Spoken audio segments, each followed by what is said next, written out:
So hello everyone, एक बार फिर से स्वागत है आपका इस नई वीडियो में जिसमें हम यूनिट 4 यानी कि रिलेशनल डेटाबेस डिज़ाइन के जितने भी इंपॉर्टेंट टॉपिक हैं पूरे डिटेल में कवर करने वाले हैं।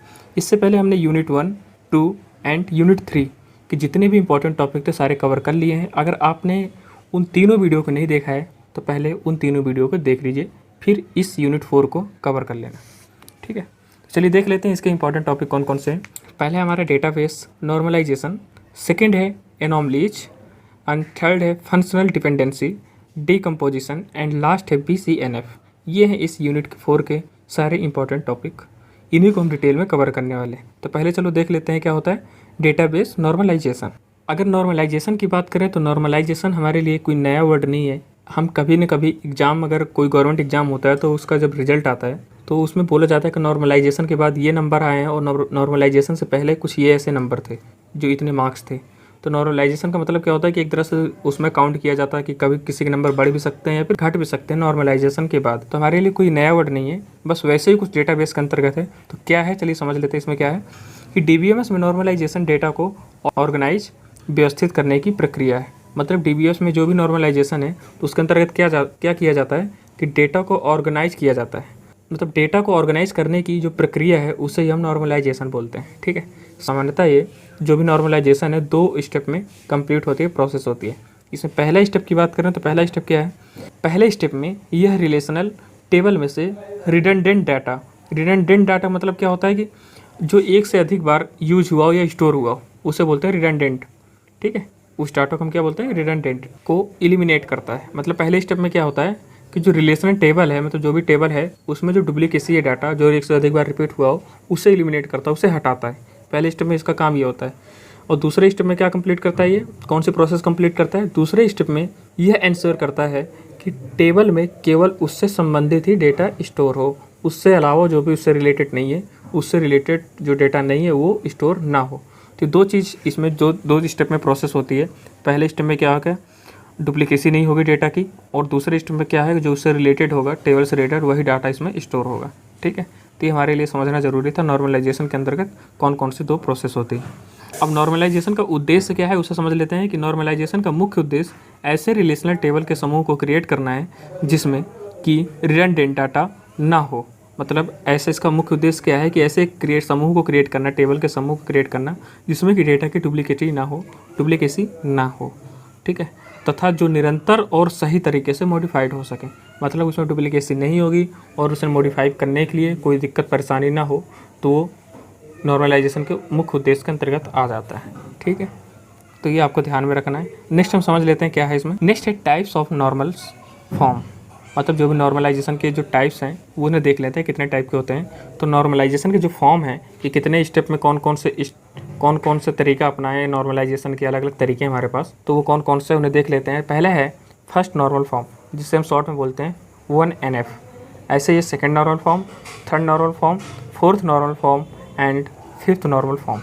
इनका शॉर्ट फॉर्म है 1NF, second NF, 3NF, fourth NF and 5NF या 5th NF इन्हें भी बोल सकते। तो अगर फर्स्ट नॉर्मल फॉर्म की बात करें तो कि इसके अंतर्गत कौन सी प्रक्रिया होती हैं, मतलब इस नॉर्मल फॉर्म में क्या क्या रूल अपनाए जाते हैं, तो अगर उसकी बात करें तो इसमें है कि एक टेबल तब फर्स्ट नॉर्मल फॉर्म में होता है जब वह रिपीटिंग ग्रुप्स, जो भी रिपीटिंग ग्रुप्स है को कंटेन नहीं करता। मतलब जो भी रिपीट हो रहे हैं, जो भी ग्रुप या रिडंडेंट जो भी हमारा डेटा रिपीट हो रहा हो उसे क्या कंटेन नहीं करेगा, तो वह फर्स्ट नॉर्मल फॉर्म में होगा। मतलब ऐसा कुछ होगा तो वो फर्स्ट नॉर्मल फॉर्म में माना जाएगा। ठीक है, वह रिलेशन या टेबल जो रिपीटिंग ग्रुप को कंटेन किए रहते हैं वह रिलेशनल या टेबल अननॉर्मलाइज्ड कहलाता है। मतलब अगर कोई, मान लो अगर कोई टेबल है वो क्या कर रहा है, रिपीटिंग डेटा को, रिपीटिंग ग्रुप्स को अपने अंदर रख रहा है, तो वह अननॉर्मलाइज्ड कहलाएगा, वो नॉर्मलाइज्ड फॉर्म नहीं कहलाएगी। तो आपको ये ध्यान में रखना है। सेकेंड नॉर्मल फॉर्म की बात करें तो सेकेंड नॉर्मल फॉर्म में क्या है कि एक टेबल या रिलेशन तब सेकेंड नॉर्मल फॉर्म में होता है जब वो फर्स्ट नॉर्मल फॉर्म की सभी रिक्वायरमेंट्स को पूरा करे और सभी नॉन की एट्रीब्यूट पूरी तरह से प्राइमरी की पर निर्भर हो। मतलब सेकेंड नॉर्मल फॉर्म तब हो की कंडीशन क्या है, वो फर्स्ट नॉर्मल फॉर्म के सारे रूल को तो अपनाए ही अपनाए और साथ में उसकी जो नॉन की एट्रीब्यूट्स हैं सारी वो सभी प्राइमरी की पे डिपेंड हो। मतलब कि जो भी अगर आप लोग जब अपना रिजल्ट देखते हैं, कोई रिजल्ट जब आता है आपका, तो केवल रिजल्ट नंबर आप डालते हैं अपने उसमें किसी वेबसाइट पे, तो आपका पूरा पूरा डेटा निकल के आ जाता है। तो एक तरह से वो प्राइमरी की है, मतलब आपके रोल नंबर के जैसा किसी दूसरे का सेम रोल नंबर नहीं है, सबका अलग अलग रोल नंबर है, तो ये हमारे लिए वहाँ प्राइमरी की है। अगर ये वाला रोल नंबर अपने प्राइमरी के लिए हम सर्च करते हैं तो इससे रिलेटेड हमारा जो भी डाटा है पूरा पूरा निकल के आ जाता है। तो वही इसमें बताया गया कि सभी नॉन की एट्रीब्यूट्स, जितने नॉन की एट्रीब्यूट्स हैं वो डिपेंड होने चाहिए प्राइमरी की पर सेकेंड नॉर्मल फॉर्म में। पहले तो सेकेंड नॉर्मल फॉर्म पहले वाले को पूरे रूल को अपनाएगा ही अपनाएगा, और साथ में क्या होना चाहिए, इसमें सारे नॉन की एट्रीब्यूट्स जो हैं वो प्राइमरी की पर डिपेंड होने चाहिए। अगर थर्ड नॉर्मल फॉर्म की बात करें 3NF, इसके अंतर्गत क्या होता है कि कोई टेबल या रिलेशन तब थर्ड नॉर्मल फॉर्म में होता है जब वह सेकेंड नॉर्मल फॉर्म की सभी ज़रूरतों को पूरी करता है तथा उनमें ट्रांसिटिव फंक्शन डिपेंडेंसी नहीं होनी चाहिए। इसमें थर्ड नॉर्मल फॉर्म की कंडीशन क्या है, ये पहले सेकंड वाली जितनी नॉर्मल फॉर्म के रूल्स थे उन्हें रूल्स एंड रेगुलेशन को फॉलो करेगा ही करेगा, और साथ में इसमें क्या होना चाहिए, ट्रांसिटिव फंक्शन डिपेंडेंसी नहीं होना चाहिए। अब ट्रांसिटिव फंक्शन डिपेंडेंसी का मतलब क्या है उसे समझ लेते हैं कि ट्रांसिटिव फंक्शन डिपेंडेंसी का अर्थ है यदि x फंक्शन डिपेंडेंट है y पर तथा y फंक्शन डिपेंडेंट z पर, तो z ट्रांसिटिवली डिपेंडेंट होगा x और y पर। तो ये था ट्रांसिटिव फंक्शन का मतलब, आप इसे देख लेना एकदम सही से। नेक्स्ट है fourth normal form. Fourth normal form यानी कि 4NF। अगर इसमें देखें तो एक रिलेशन या टेबल 4NF में होती है यदि वह 3 नॉर्मल फॉर्म 3NF में हो तथा उसके पास कोई मल्टी वैल्यूड डिपेंडेंसीज ना हो। फोर्थ नॉर्मल फॉर्म कब सक्सेस होगा, मतलब इसके कंडीशन क्या है, इसके जो भी रूल्स हैं, इससे पहले वाले जो NF था नॉर्मलाइजेशन फॉर्म था, मतलब थर्ड नॉर्मल फॉर्म, उसके रूल एंड रेगुलेशन को पूरा फॉलो करेगा ही करेगा, और साथ में इसके साथ साथ क्या करेगा फोर्थ नॉर्मल फॉर्म, इसके पास कोई मल्टी वैल्यू डिपेंडेंसी ना हो, ये इसका कंडीशन है। ठीक है, मल्टी वैल्यू डिपेंडेंसी का मतलब क्या है उसे देख लेते हैं। तो मल्टी वैल्यू डिपेंडेंसी तब होती है जब एक टेबल में एक से ज़्यादा इंडिपेंडेंट, मतलब स्वतंत्र मल्टी वैल्यू एट्रीब्यूट्स हों। मतलब कोई एक टेबल है उसमें एक से अधिक इंडिपेंडेंट मल्टी वैल्यू एट्रीब्यूट होते हैं, तो वह मल्टी वैल्यू डिपेंडेंसी को रिप्रेजेंट करता है। अब इसे कुछ इसका एक चिन्ह है कि इसे किससे रिप्रेजेंट करते हैं, तो अगर उसे देख लेते हैं कि मल्टी वैल्यू डिपेंडेंसी को कुछ एरो आप देख रहे होंगे, एक डैश है और 2 ग्रेटर देन का साइन बना हुआ है, तो इस एरो से, इस चिन्ह से इसे प्रदर्शित करते हैं। ठीक है, तो ये आपको ध्यान में रखना है फोर्थ नॉर्मल फॉर्म के अंतर्गत। अगर इसके एग्जाम्पल की बात करें तो कोई मोबाइल कंपनी प्रत्येक मॉडल के 2 कलर वाइट व ग्रे के मोबाइल बनाती है। मतलब कोई कंपनी है, जो मोबाइल कंपनी है कोई भी, तो एक से अधिक कलर के वो जो मोबाइल बना रही है, तो ये इसका एक एग्जाम्पल होगा मल्टी वैल्यू डिपेंडेंसी का, मतलब एक से अधिक इसके पास वैल्यूज है। ठीक है, जैसे कि अगर इसे टेबल के फॉर्म में समझे तो इधर देखना है लेफ्ट साइड में मोबाइल मॉडल, मोबाइल के कुछ मॉडल रखे गए हैं C07, C07, C11, C11। ठीक है, ये है मोबाइल के मॉडल। अब मैन्युफैक्चरिंग ईयर है इसके जस्ट साइड पे ही, तो मैन्युफैक्चरिंग ईयर में क्या है, ईयर, इसका पूरे ईयर दिया हुआ है कि कौन सा मोबाइल जो मॉडल है कब ये इस मैन्युफैक्चरिंग हुई है, उनका कुछ कलर इनके सामने जस्ट दिया हुआ है। तो यहाँ पे क्या बताया जा रहा है कि अब यहाँ पर मैन्युफैक्चरिंग ईयर और कलर एक दूसरे से इंडिपेंडेंट है तथा वे मोबाइल मॉडल पर डिपेंडेंट है, मतलब मोबाइल जो मॉडल है उस पर क्या डिपेंडेंट है पूरे।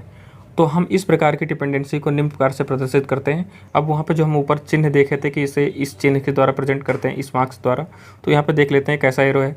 इसमें क्या है, मोबाइल मॉडल, फिर एरो का साइन लगा हुआ है मैन्युफैक्चरिंग ईयर, नीचे इस text mobile model, arrow colour. तो इस तरह से कुछ इसे रिप्रेजेंट करते हैं इस चिन्ह की भांति इस टेबल को देखकर। ठीक है, तो ये आपको ध्यान में रखना है फोर्थ नॉर्मल फॉर्म के अंतर्गत। फिफ्थ नॉर्मल फॉर्म की बात करें तो जिसे हम बोलते हैं शॉर्ट में 5NF, या एक टेबल या रिलेशन तब 5NF में होती है जब 4NF में हो तथा टेबल में कोई नॉन लॉस डीकम्पोजिशन ना हो। मतलब इसका क्या है, इसके अंतर्गत क्या हो रहा है कि ये इससे पहले वाले नॉर्मल फॉर्म के सारे रूल को तो फॉलो करे ही करे, और साथ में क्या हो, टेबल में कोई नॉन लॉस डीकम्पोजिशन ना हो। डीकम्पोजिशन का मतलब क्या होता है कि एक कोई टेबल हो, उसे 2 पार्ट में, छोटे छोटे टुकड़ों में 2 या उससे अधिक पार्ट में डिवाइड करना, वो होता है डीकम्पोजिशन। ठीक है, तो ये था इसका फिफ्थ नॉर्मल फॉर्म का कंडीशन कि एक टेबल रिलेशन तब 5NF में होती है जब वह 4NF में तो हो ही हो साथ में, और इसमें क्या है, टेबल में कोई भी नॉन लॉस डिकम्पोजिशन ना हो। जब कभी टेबल या रिलेशन में डेटा नॉर्मलाइजेशन किया जाता है, यदि उसमें इंफॉर्मेशन का लॉस नहीं होता है तब उसे नॉन लॉस डिकम्पोजिशन कहते हैं, और अगर लॉस हो जाता है तो उसे लॉसी डिकम्पोजिशन कहते हैं। चलिए, तो ये थे हमारे नॉर्मलाइजेशन के 5 टाइप कि कितने तरह से हम नॉर्मलाइज कर सकते हैं अपने टेबल को। तो इसे आपको ध्यान से समझ लेना है, ये आपके एग्ज़ाम के लिए मोस्ट इंपॉर्टेंट टॉपिक है। नॉर्मलाइजेशन आ ही सकता है, तो इसे पढ़ लेना है आप लोगों को, है ना। अब हमारा नेक्स्ट टॉपिक है एनॉमलीज। एनॉमलीज क्या होता है? डेटा रिडंडेंसी के कारण किसी डेटा सिस्टम में उत्पन्न होने वाली समस्याओं को एनॉमलीज कहा जाता है। मतलब डेटा की जो डुप्लीकेसी होगी, इसके कारण जो समस्याएं उत्पन्न होंगी उसे हम एनॉमलीज बोलते हैं। ठीक है, ये आपको ध्यान में रखना है एनॉमलीज के अंतर्गत। डेटा रिडंडेंसी स्टोरेज, स्पेस की बर्बादी एवं डेटा इनकन्सिस्टेंसी जैसे समस्याएं उत्पन्न कर सकती है। तो एकदम नॉर्मली लैंग्वेज में एक थ्योरी फॉर्म में ही है, तो इन्हें आप रीड करके भी समझ सकते हैं आसानी से, कोई इसमें लॉजिकली कुछ चीज़ है नहीं, तो इन्हें आप आराम से समझ सकते हैं, है ना। अब इसके बात करें टाइप की, तो टाइप्स ऑफ एनॉमलीज, तो हमारे पास कितने टाइप के होते हैं एनॉमलीज, उसे देख लेते हैं। तो हमारे पास जो है एनॉमलीज के टाइप्स हैं वो 3 प्रकार के एनॉमलीज होती है। पहला है अपडेट एनॉमलीज, दूसरा है इंसर्शन एनॉमली एंड तीसरा है डिलीशन एनॉमली। तो इन्हें हम समझ लेते हैं एक एक करके। अगर हम पहले टाइप की बात करें, पहला है अपडेट एनॉमली, तो इसके अंतर्गत क्या होता है कि यह डेटा रिडंडेंसी के कारण घटित होती है। रिडंडेंट इन्फॉर्मेशन अपडेट को अपेक्षाकृत अधिक कठिन बनाते हैं और अपडेट एनॉमलीज के कारण डेटा इनकन्सिस्टेंसी होती है। तो ये था अपडेट एनॉमलीज के अंतर्गत, ठीक है, इसे आपको पढ़ लेना है। दूसरा है insertion anomalies.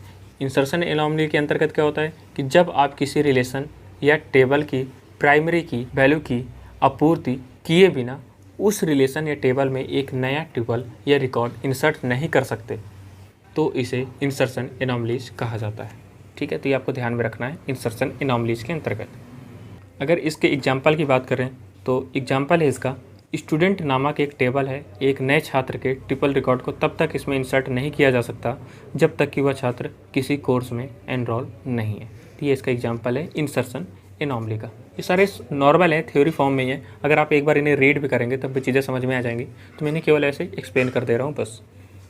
Next and last topic है इस एनॉमलीज के टाइप का, वो है डिलीशन एनॉमली। डिलीशन एनॉमली के अंतर्गत क्या होता है कि किसी रिलेशन या टेबल में किसी ट्रिपल रिकॉर्ड को डिलीट करने पर यदि रिलेटेड रिलेशन या टेबल से महत्वपूर्ण इन्फॉर्मेशन लॉस होती है तो इसे डिलीशन एनॉमली कहा जाता है। अगर कोई टेबल है उसमें से हम कोई रिकॉर्ड डिलीट कर देते हैं, कोई रो डिलीट कर देते हैं, तो उसमें से कुछ इन्फॉर्मेशन जो महत्वपूर्ण है, इन्फॉर्मेशन का लॉस होता है अगर, तो इसे हम क्या बोलते हैं? डिलीशन एनॉमलीज बोल देते हैं। ठीक है, तो ये था एनॉमलीज के अंतर्गत। अगर आपसे पूछा जाता है कि एनॉमलीज क्या होते हैं, इसे डिटेल में समझाओ, तो आपको एनॉमलीज के बारे में लिखना है और इसके टाइप्स को एक्सप्लेन कर देना है। ठीक है, नेक्स्ट हमारा टॉपिक है फंक्शन डिपेंडेंसी क्या होती है। तो फंक्शन डिपेंडेंसी के अंतर्गत क्या होगा कि डिपेंडेंसी, इसके मतलब इसके नाम से पता चल रहा है कहीं ना कहीं किसी एक दूसरे पर डिपेंड होंगे, है ना। तो वही चीज़ है इसमें कि फंक्शन डिपेंडेंसी के अंतर्गत होता है कि फंक्शनल डिपेंडेंसी एक टेबल में 2 एट्रीब्यूट के मध्य कांस्टेंट के समूह को कहते हैं। तो 2 एट्रीब्यूट के जो कांस्टेंट हैं उनके समूह को क्या बोलते हैं हम? Functional dependency. सेकंड पॉइंट क्या है इसमें कि फंक्शन डिपेंडेंसी तब होती है जब टेबल का एक एट्रीब्यूट दूसरे एट्रीब्यूट को यूनिकली आइडेंटिफाई करता है। ठीक है, तब फंक्शनल डिपेंडेंसी हमारी होती है। अब इसे भी एक चिन्ह के द्वारा रिप्रेजेंट किया जाता है। उसका चिन्ह अगर हम देखें तो फंक्शन डिपेंडेंसी को एक एरो चिन्ह द्वारा प्रदर्शित किया जाता है। यदि x गोज़ टू y तो हम कह सकते हैं कि x डिपेंड है y पर। ठीक, इसे हम गोज़ टू भी बोल सकते हैं, जो एक एरो बना हुआ है। इससे पहले जो था उसमें डबल एरो का कुछ ऐसे साइन बना हुआ था, डबल ग्रेटर देन जैसे कुछ साइन बना हुआ था। ठीक है, तो इसे आपको ध्यान में रखना है कौन किसका चिन्ह है, कौन सा चिन्ह किसके अंतर्गत आता है। तो फंक्शन डिपेंडेंसी को एक एरो द्वारा शो किया जाता है। यदि x गोज़ टू y तो हम कह सकते हैं कि x डिपेंड है y पर। ये आपको ध्यान में रखना है फंक्शन डिपेंडेंसी के अंतर्गत। ठीक है, अब अगर फंक्शन डिपेंडेंसी की टाइप्स की बात करें तो 2 प्रकार की होती है फंक्शन डिपेंडेंसी हमारी। पहला है ट्रिवियल फंक्शन डिपेंडेंसी और दूसरा होता है नॉन ट्रिवियल फंक्शन डिपेंडेंसी। ठीक है, अगर ट्रिवियल फंक्शन डिपेंडेंसी की बात करें तो इसके अंतर्गत क्या होता है, इसमें यदि b डिपेंडेंट है a पर और b सबसेट है a का तो इसे ट्रिवियल फंक्शन डिपेंडेंसी कहते हैं। ये सेट और सबसेट आप लोग 11th क्लास में पढ़े होंगे, तो इसमें ज़्यादा मुझे डिटेल में नहीं जाना है, आप लोग इससे सेट से पहले से ही परिचित होंगे। मैं ये सोच के चल रहा हूँ, है ना। नॉर्मल चीज़ है एकदम सेट का, ये एकदम सबसेट यूनियन ये सब नॉर्मल चीज़ है, इसे तो आप पढ़े ही होंगे, ये मान के मैं चल रहा हूँ, ये उम्मीद है। अब इसका कुछ एग्जाम्पल है कि एग्जाम्पल यदि a की वैल्यू 10, 20, 30, 40, 50, a की वैल्यू ये हो गई, और बी की वैल्यू क्या है 20, 30, 50। तो 20, 30, 50 जो है वो ए से भी मेल कर रही है, ए में भी मतलब वही नंबर है जो बी में है। तो यहाँ ए में जो वैल्यू है वो बी में भी है, तो हम कह सकते हैं कि बी सबसेट है ए का। ठीक है, ऐसे हम शो कर सकते हैं अगर एग्जाम्पल के फॉर्म में समझे तो। ट्रिवियल फंक्शन डिपेंडेंसी में हम जो एट्रीब्यूट देते हैं उसे ए गोज़ टू ए, तो हमें एट्रीब्यूट ए ही मिलेगा। ऐसा कुछ अगर होता है तो हमें ए ही मिलेगा, जो लास्ट में रिजल्ट मिलेगा। इस ट्रिवियल फंक्शन डिपेंडेंसी में दो एट्रीब्यूट x और y हैं, तो जो वैल्यू x में होगा वो वैल्यू y में भी होगा। तो ये कुछ कंडीशन है, इन्हें आपको ध्यान में रखना है। दूसरा है हमारा नॉन ट्रिवियल फंक्शन डिपेंडेंसी। इसके अंतर्गत क्या पॉइंट आते हैं उसे देख लेते हैं।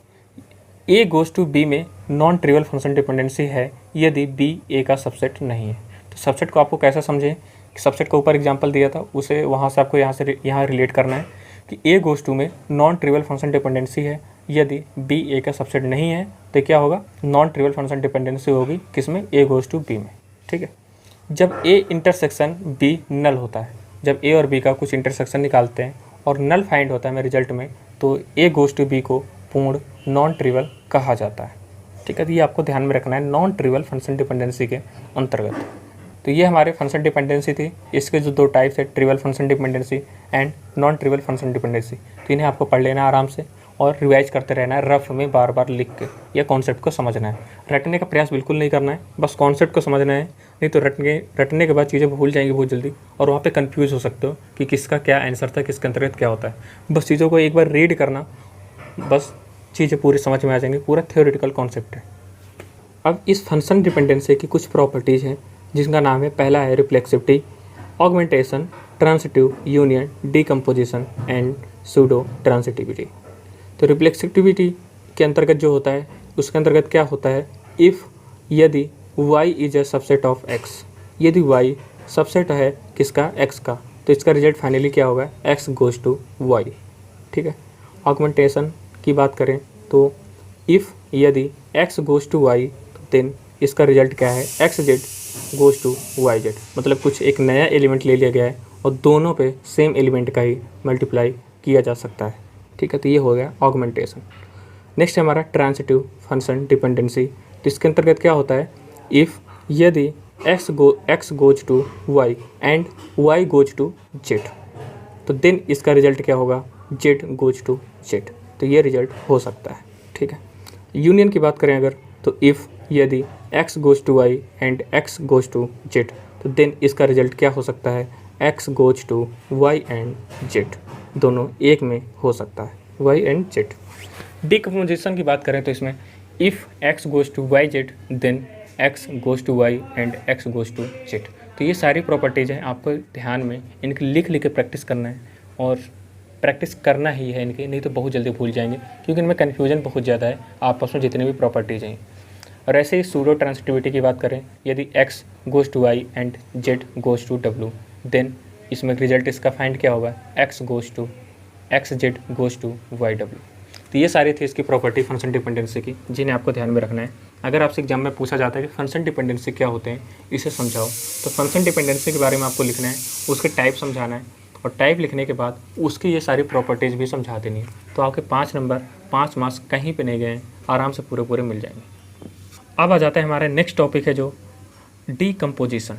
डीकम्पोजिशन का मतलब क्या होता है उसे समझ लेते हैं। ऊपर मैंने बताया था कोई एक रिलेशन होगा, कोई टेबल होगा, उसे एक से अधिक पार्ट में छोटे छोटे टुकड़े में डिवाइड करना, वही डीकम्पोजिशन कहलाता है। तो यहाँ पे समझ लेते हैं कि क्या है डीकम्पोजिशन के अंतर्गत। जब हम किसी टेबल या रिलेशन का नॉर्मलाइजेशन करते हैं, तो यदि कोई रिलेशन या टेबल किसी भी नॉर्मल फॉर्म की क्राइटेरिया को फुलफिल नहीं करता है, तो हम उस रिलेशन को डीकम्पोज कर देते हैं, अर्थात उसे मल्टीपल रिलेशन में डिवाइड कर देते हैं। तो वही कॉन्सेप्ट है इसमें। अगर इसमें किसी भी जो भी हमारा टेबल होगा, तो किसी भी नॉर्मल फॉर्म की क्राइटेरिया को अगर फुलफिल नहीं करता है, तो हम उस रिलेशन को डीकम्पोज कर देते हैं, यानी कि कई पार्ट में छोटे छोटे में डिवाइड कर देते हैं। ठीक है, अगर इसे दूसरे भाषा में समझें तो decomposition is the process of breaking down in parts of element. Second point इसमें क्या है, यह किसी भी रिलेशन को छोटे छोटे रिलेशन से रिप्लेस कर देता है, अर्थात मल्टीपल रिलेशन में कन्वर्ट कर देता है। तो ऊपर वाला में सेम कॉन्सेप्ट ही है कि कोई भी टेबल रहेगा या कोई भी रिलेशन रहेगा, उसे छोटे छोटे पार्ट में डिवाइड कर देगा, अगर उसमें किसी भी नॉर्मल फॉर्म की क्राइटेरिया को फुलफिल ना करता हो वो टेबल तब। तभी ये उसे डिकम्पोज करेगा। वही इस पॉइंट में भी है कि डिकम्पोजिशन से हम डेटाबेस के टेबल को मल्टीपल टेबल में ब्रेक कर सकते हैं। तो यही वही मेन कॉन्सेप्ट सिर्फ इतना ही है कि डिकम्पोजिशन का मतलब क्या है, किसी भी कोई भी रिलेशन होगा उसे एक से अधिक पार्ट में डिवाइड कर देना।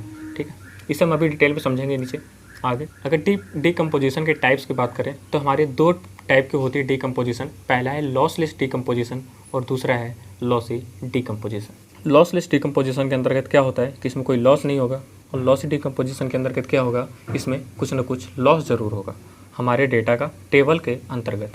उसे समझ लेते हैं कैसे क्या होता है। चलिए, लॉसलेस डिकम्पोजिशन, इसके अंतर्गत क्या होता है कि जब किसी टेबल या रिलेशन में डेटा नॉर्मलाइजेशन किया जाता है तो यदि उसमें इंफॉर्मेशन या डेटा का लॉस नहीं होता है तो उसे नॉन लॉस या लॉसलेस डिकम्पोजिशन कहते हैं। ठीक है, और नेक्स्ट पॉइंट इसी में क्या है, लॉसलेस डिकम्पोजिशन ऐसी प्रोसेस है जिसमें डुप्लीकेट डेटा को हटा दिया जाता है और यह भी देखा जाता है कि इसमें ओरिजिनल डेटा की हानि ना हो। तो ये आपको ध्यान में रखना है लॉसलेस। वैसे तो इसके नाम से ही पता चल रहा है लॉसलेस, मतलब इसमें कोई लॉस ना हो।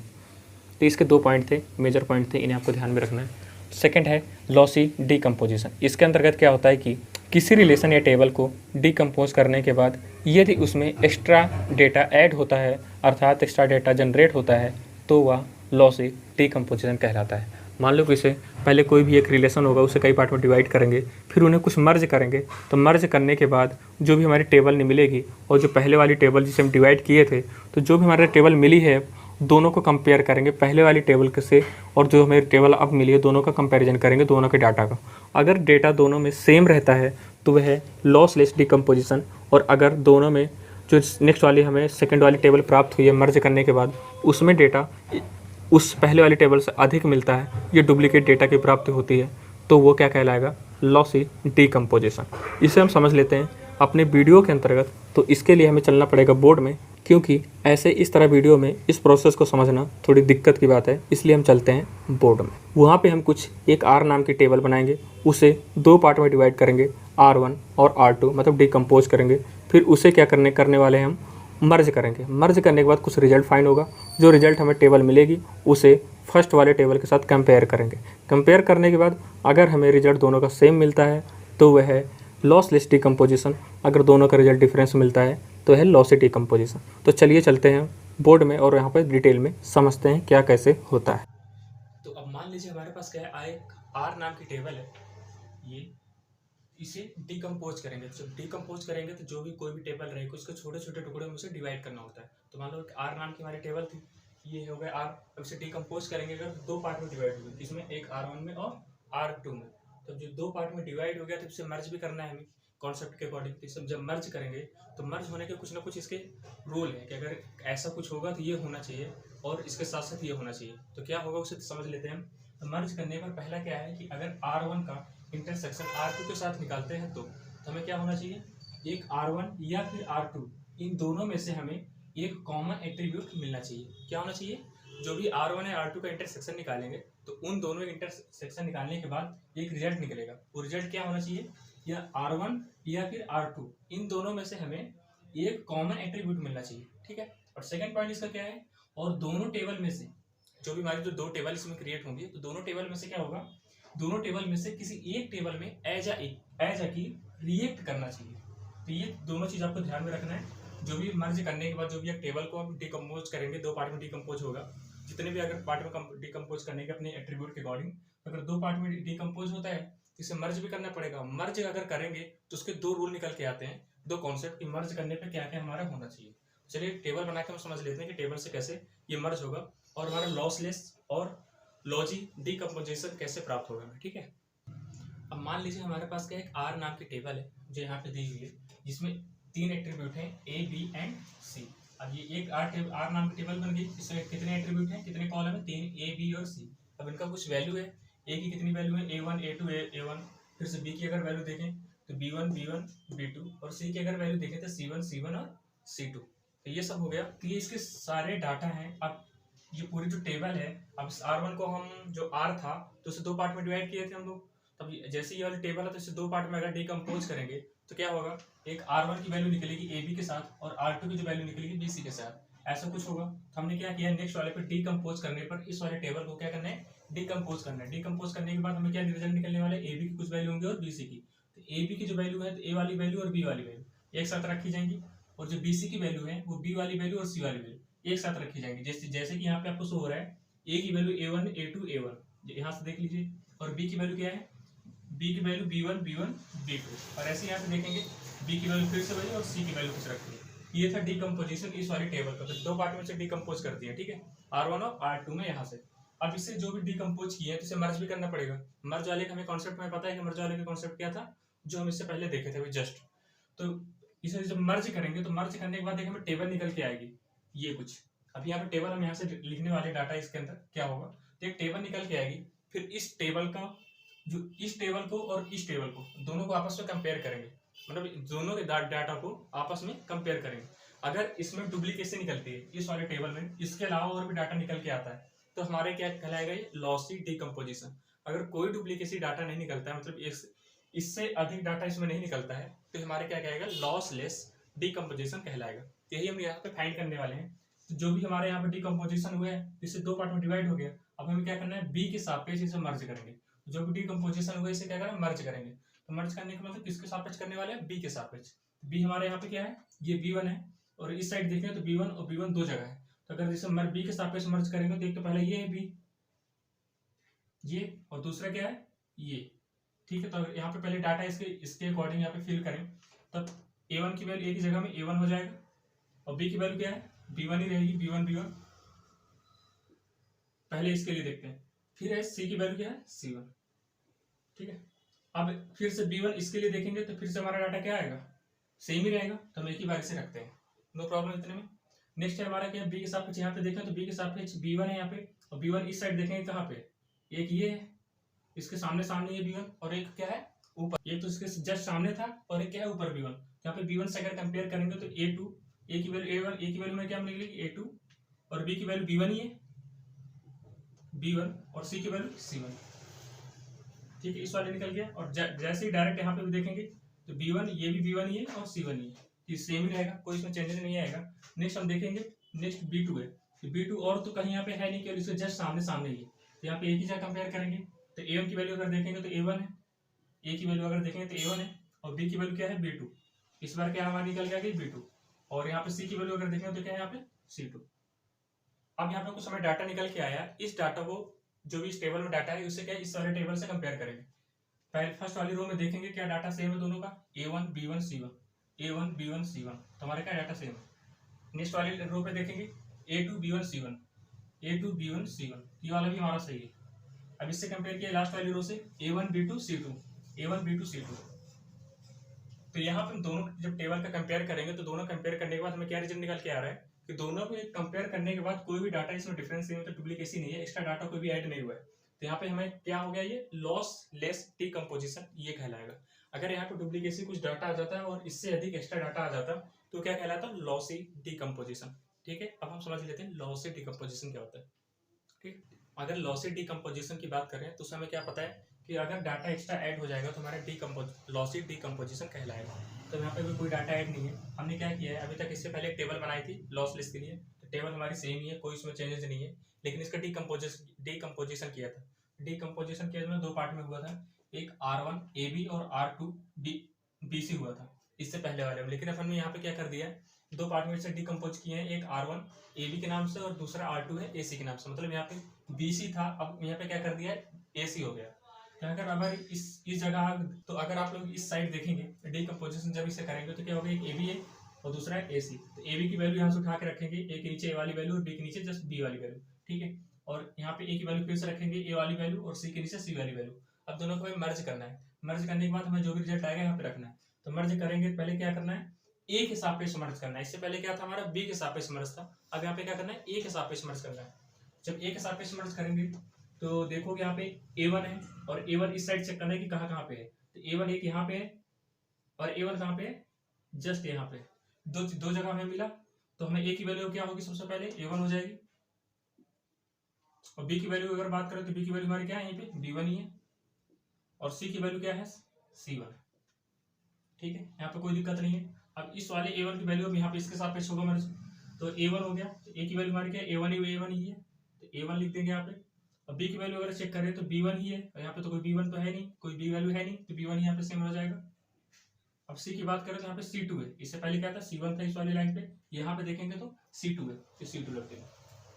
अब हम फिर से करना है, A के सापेक्ष कर रहे थे हम लोग, तो पहले ये वाला चीज हमारा कंप्लीट हो गया। अब सेकंड वाले रो पे आते हैं, तो A2 है यहाँ पे, तब इसके सामने देखेंगे कि A2 हमारा कहाँ का है, इस साइड AC वाले पे। A2 कहीं और पे नहीं है, केवल जस्ट इसके सामने ही है, ठीक है। A2 हमारे यहाँ पे मिल गया, कि और कहीं और पे है नहीं, तो A की वैल्यू हमारी क्या हो गई, A2 हो गई। और B की वैल्यू अगर बात करें, B की वैल्यू क्या है हमारी, B1 है, और कहीं B की वैल्यू कुछ है नहीं, तो B1 रख देंगे। C की वैल्यू अगर बात करें तो C1 है, और तो कोई C है नहीं, तो C1 डायरेक्ट रख दिए, ठीक है। अब नेक्स्ट लाइन पे अगर नेक्स्ट रो पे चेक करें, तो A1 हमारे यहाँ पे है, और A1 इस साइड चेक करेंगे, A1 कहाँ पे है, ये तो A1 ये हो गया, और एक A1 कहाँ पे था, ये वाला हो गया। तो यहाँ पे अगर इसकी वैल्यू रखें तो पहले A की वैल्यू क्या हो जाएगी, A1, और फिर यहाँ पे B की वैल्यू क्या हो जाएगी, B2, और C की वैल्यू क्या हो जाएगी, अगर इसकी यहाँ से बात कर सबसे पहले बात करें तो C1, ठीक है। फिर अगर A की वैल्यू इससे कंपेयर करें तो A की वैल्यू हमारी क्या है, A1 ही है, और B फिर से B की वैल्यू B2 है, और C की वैल्यू की अगर बात करें तो क्या होगा, C2। तो यहाँ पे देखेंगे हमें एक डाटा मिल के आया है, जो भी डाटा इसे मिला है, और इस जो भी डाटा यहाँ पे मिला है उस डाटा को इस वाले टेबल से कंपेयर करेंगे। कंपेयर करने के बाद हमें कुछ रिजल्ट फाइंड होगा, वहाँ पे बस हमें ये चेक करना है कि क्या वैल्यू एक्स्ट्रा ऐड हुई है। अगर वैल्यू एक्स्ट्रा ऐड होती है तो ये क्या है, लॉसी डिकम्पोजिशन। अगर वैल्यू एक्स्ट्रा ऐड नहीं होती है तो क्या है, लॉसलेस डिकम्पोजिशन। तो यहाँ पे चेक करते हैं हम लोग पहली वाली रो पे। पहली वाली रो पे क्या है, A1 B1 C1, A1 B1 C1, तो ठीक है, पहला वाला मैच कर रहा है। सेकंड वाले रो पे हम कंपेयर कर रहे हैं A1 B1 C2, A1 B2 B1 C2, ये मैच नहीं कर रहा है, क्रॉस। थर्ड वाले रो की बात कर रहे हैं A2 B1 C1, A2 B1 C1, चलो ये मैच कर रहा है। नेक्स्ट वाली रो की A1 B2 C1, A1 B2 C1 नहीं है, क्रॉस। लास्ट वाली रो है A1 B2 C2, A1 B2 C2, ये सही है। तो यहाँ पे तीन चीज तो हमारा मैच कर रहा है, कौन कौन सा, फर्स्ट वाला रो, थर्ड वाला और लास्ट वाला, एकदम ये मैच कर रहा है। लेकिन दो चीज है हमारा, ये वाला रो और ये वाला रो, ये एक्स्ट्रा ऐड हो गया। अगर एक्स्ट्रा ऐड होता है तो यहाँ से हमें क्या पता चलता है कि लॉसी डिकम्पोजिशन है। तो इस तरह से आप लोग समझा सकते हैं एग्जाम्पल के थ्रू। अगर आपके यहाँ पे डिकम्पोजिशन का एक टॉपिक आ जाता है आपके एग्जाम में, तो आपको डिकम्पोजिशन के बारे में लिखना है, उसे दो पार्ट में डिवाइड कर देना है, लॉसलेस एंड लॉसी डिकम्पोजिशन। दोनों को एग्जाम्पल के थ्रू इसे समझा देना है, इस न्यूमेरिकल को इस टेबल बना के ऐसे एकदम अच्छे से। ये चीज बनाओगे तो कम मुश्किल से आपका 2 पेज में तो टेबल कन्वर्टर बना ही दोगे। टेबल बन गया है तो 2 पेज तो आपके फुल हो जाएंगे, 5 नंबर कहीं नहीं गए हैं। डिकम्पोजिशन एकदम अच्छे से करना है। तो मिलते हैं नेक्स्ट वीडियो में, तब तक आप तैयारी करिए।